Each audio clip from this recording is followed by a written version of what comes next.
Good morning, students, and happy Monday. So we are going to start today on geometry.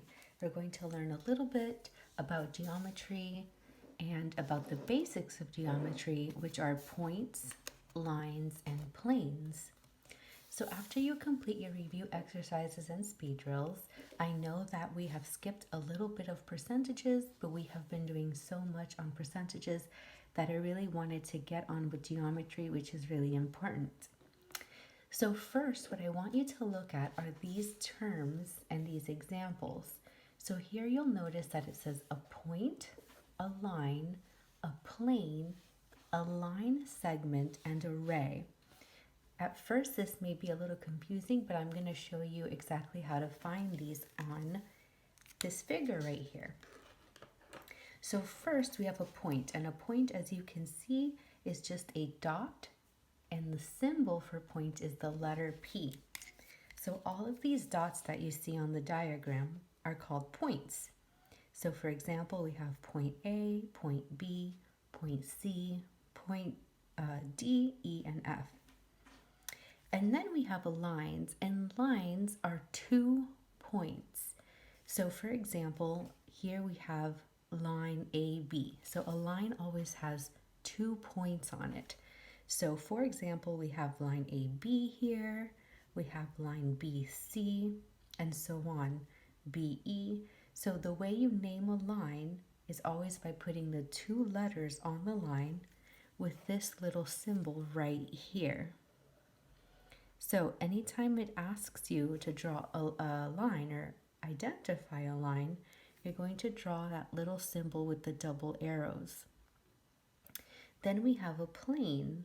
And a plane is symbolized by more than 2 points. And we have, for example, we have a plane here and a plane here. It's like a 2D surface. And the little symbol is just plane. You would just say plane ABC. Here we have a line segment. So a line segment is just a portion of a line. And notice how the little symbol does not have arrows. So here notice we have a long line, long AC, line FD, line BE, and so on. But if you just wanted to take a segment out, you could say line FE, which is a line segment. It's just a part of a line, or AB, or BC. Then we have a ray. A ray is what you call a line that is only going in one direction. So sometimes lines can be rays and vice versa. So if I wanted to say ray AB, in this case I would have to say ray BA because the line is going this way. Or ray ED because the ray is going this way, where the little arrows are pointing. So let's do the first 2 samples, and then I will help you along the way if you need help identifying these other lines and points. So here we have our first sample and our second one. The 2 are very easy. So name 2 points. We already learned what points are. They're named by letters. So you can choose any of these and they would be right. You can choose point A, point B, point D, point E. I'm just going to do some random ones and put point A and point E. Oops, up here. And point D. We'll scratch this.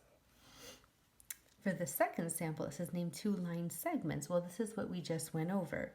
It is a portion of a line. So here we have a long line. I'm going to take this little segment right here, ED, and make sure that I use the right symbol, which is the line without arrows. I'm going to do ED. And another segment could be BC. Sometimes the entire line is a line segment, or the line is a ray. Sometimes they can be named or called 2 things. So I'm just going to go down to number 4 just to give another example since we're not in class to learn. When it says give another name for, what that means is you can put the letters in any order.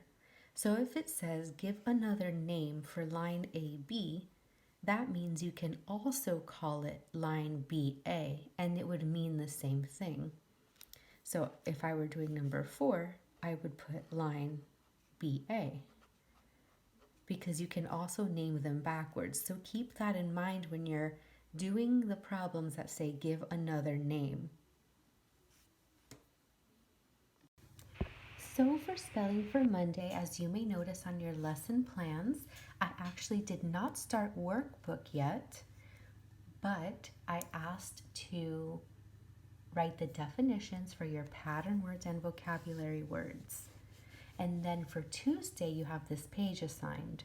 Of course, if you wanted to move forward, I will have repeated the words and the directions for this page for tomorrow's video, which I'm going to put up early. But for Monday's assignment, the only thing I really want you to do is prepare for the week by writing your pattern word definitions and your vocabulary word definitions before you continue on with your spelling work.